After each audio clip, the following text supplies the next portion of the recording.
I'm Chris Wallace. A personal scandal forces CIA Director David Petraeus to resign. We'll discuss the startling end to a brilliant career and look ahead to the congressional investigation of that terror attack in Benghazi with the chairman of the Senate Intelligence Committee, Dianne Feinstein. It's a Fox News Sunday exclusive. Then, the new year will bring higher taxes and huge spending cuts, unless a divided Washington cuts a deal.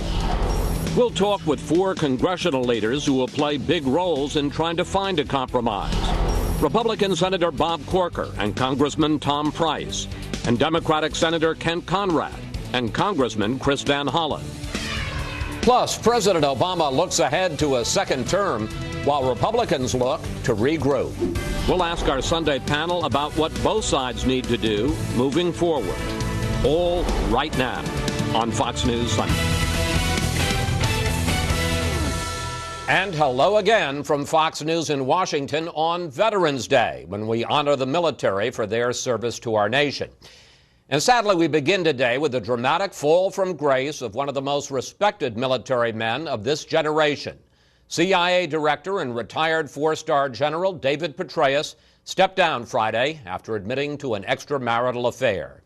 Joining us now to discuss that and upcoming hearings on the deadly terror attack in Libya is the chairman of the Senate Intelligence Committee, Dianne Feinstein. Senator, welcome back to Fox News Sunday. Thank you very much, Chris. In a statement Friday, you said you understand Petraeus' decision to resign, but that you wish that President Obama had not accepted that. After more revelations this weekend, do you still feel that way? Well, I talked to Dave Petraeus twice on Friday, and he said to me, you know, I've done an egregiously dishonorable thing, and I need now to do the honorable thing.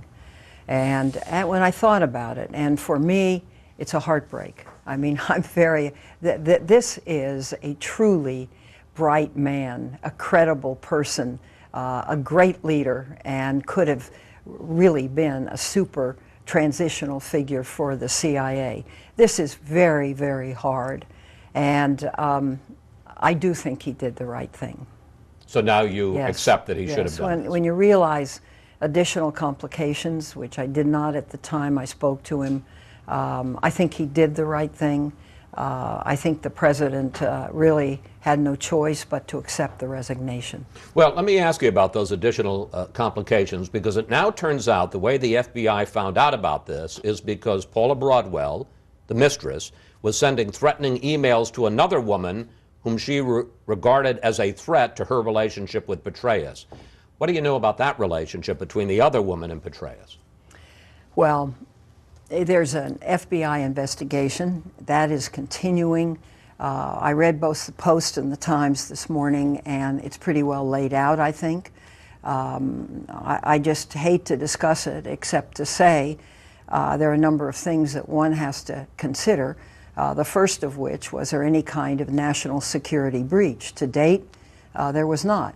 And the FBI has briefed me now. I actually wish we had been briefed a little bit earlier so that the full Intelligence Committee, one of the things that I've tried to do, Chris, is bring both sides together. So my vice chairman, Saxby Chambliss, and I share material and work together, and that's a very important concept.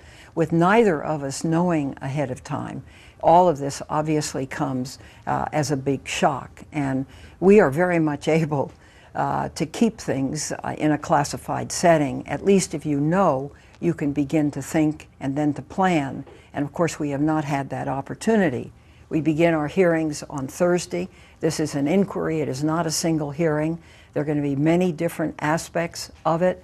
And, you know, obviously Director Petraeus is going to be part of the hearing process. Well, you said a lot, and I want to get to the hearings in a second. I have to ask you, though, directly. Do you believe, have you been told, that this other woman was also in a relationship, an affair, with General Petraeus? No, I have not been told there was an affair. What I've been told is that there was somebody else that he knew and was close to, and that Mrs. Broadwell sent these threatening emails to her, and she was frightened, and she went to the FBI. Oh, I can't believe it, but that's what it is. Let's talk about the FBI. By law, they are supposed to inform your committee of any development of significance to the intelligence community. This clearly passed that threshold. Is it true that you received no advance word of this? And are you going to investigate the FBI's decision not to tell you about an investigation that had been going on for at least weeks? The answer is yes and yes. We received no advance notice. It was like a lightning bolt. The way I found out, I came back to Washington Thursday night. Friday morning, the staff director told me there were a number of calls from press about this. I called David Petraeus, and as a matter of fact, I had had an appointment with him at 3 o'clock that afternoon, and that was canceled. And so then when these questions came up, I obviously took the action myself to try to find out, and then informed my vice chairman, and I talked to the director twice. This is very hard stuff. And are you going to investigate why the FBI didn't notify you before? Yes, absolutely. I mean, this is something that could have had an effect on national security. I think we should have been told. There is a way to do it, and that is just to inform the chair and the vice chairman of both committees. This has happened before, not with precise same things, but none of the four of us have ever breached that confidentiality.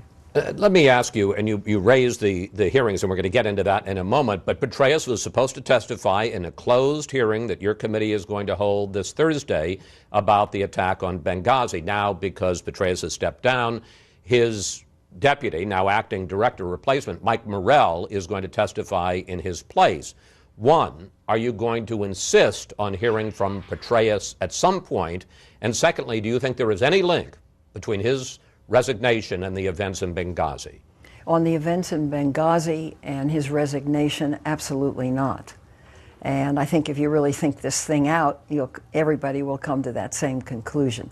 So that's that. With respect to calling Director Petraeus or former Director Petraeus before the committee, that will be a committee decision. The hearing will begin with the DNI, Jim Clapper. Director of National Intelligence. Yes, and Mike Morrell, who's now acting director of the CIA, and Matt Olson of the Counterterrorism Center. Do you think you need, I'm going to ask you about the hearing in a second, do you think you need to hear from Petraeus? We may well, and we may well ask. I think that's up to the committee. I think we should have this first hearing, which is the way they wanted to set it up, and then the committee will make the decisions. All right. Let's turn to the hearing, and as you say, it's not a hearing, it's an inquiry. What are your biggest questions, your biggest concerns as you begin this inquiry into what happened in Benghazi? Well, my biggest concern is there are literally hundreds of threat warnings in the material that has been accumulated.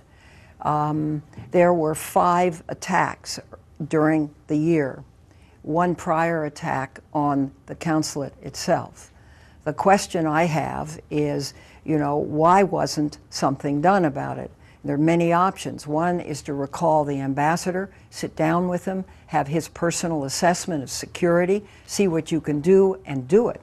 The second is to immediately beef things up in a major way. Changes were made, but the changes were not major.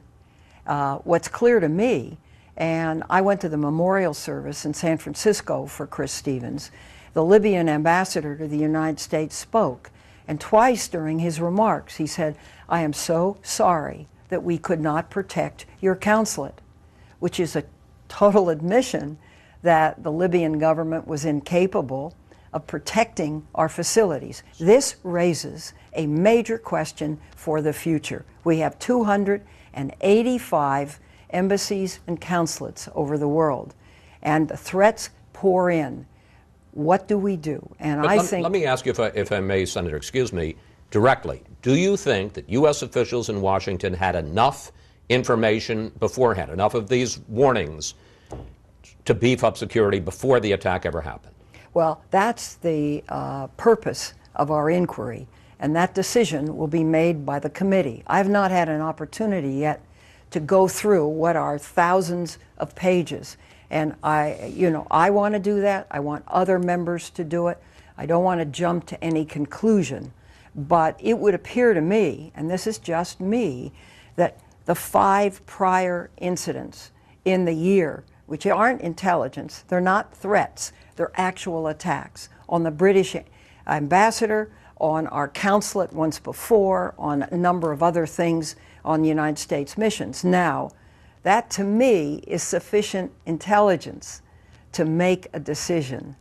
Now, so we want to see what the extenuating circumstances are, that the security wasn't beefed up by us if it couldn't be beefed up by the Libyans, or we didn't close down the consulate. Do you think, second question, that there was enough time in the 7 hours between the first attack on the consulate and the second attack at 5 o'clock the following morning on the CIA annex, that there was enough time to deploy U.S. forces to protect the Americans there? My understanding is there was not. I can't be dispositive right now before we have these hearings and really hear the testimony on just that question. It is a pertinent question, it's an important question, and it must be answered. One more question. There were also the changing stories after the attack, changing stories from administration officials about what actually happened. Just take a look. Do you believe that this was a terrorist attack? Well, it's too early to know exactly how this came about. What happened initially was that it was a spontaneous reaction to what had just transpired in Cairo as a consequence of the video. Yes, they were killed in the course of a terrorist attack on our embassy. The natural protests that arose because of the outrage over the video were used as an excuse by extremists to see if they can also directly harm U.S. interests. I'm asking you personally, not as the committee as a whole, how do you explain these shifting stories and the president continuing to talk about the video after the head of the counterterrorism center said that it was a terror attack? And do you think it had anything to do with politics in the middle of a presidential campaign?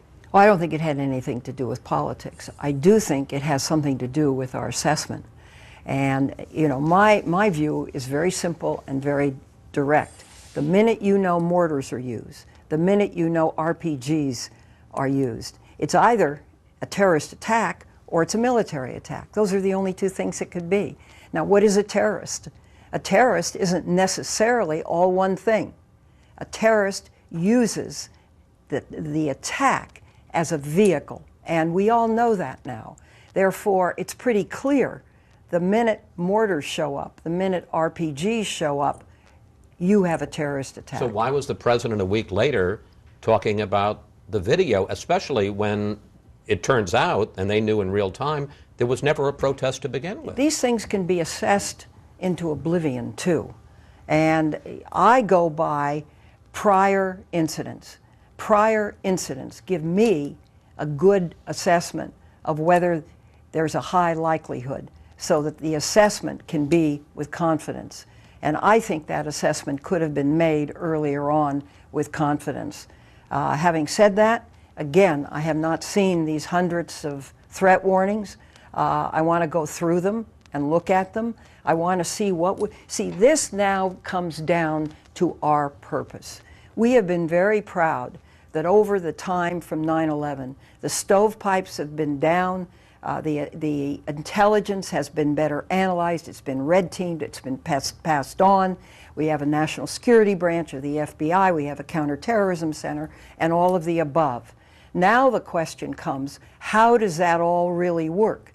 This is a live incident to show something went wrong in the assessment. And I want to see exactly what it is. And I don't want to be premature. I don't think you want me to be premature either, Chris. No, I don't. Good. I want you to tell us what you know, and that's it. Senator Feinstein, thank you. Thank you, as always, for coming in. When you know more, please come back, and we will follow your investigation into Libya every step of the way. Thank you, Senator. Always a pleasure to talk to you. My pleasure. Thank you.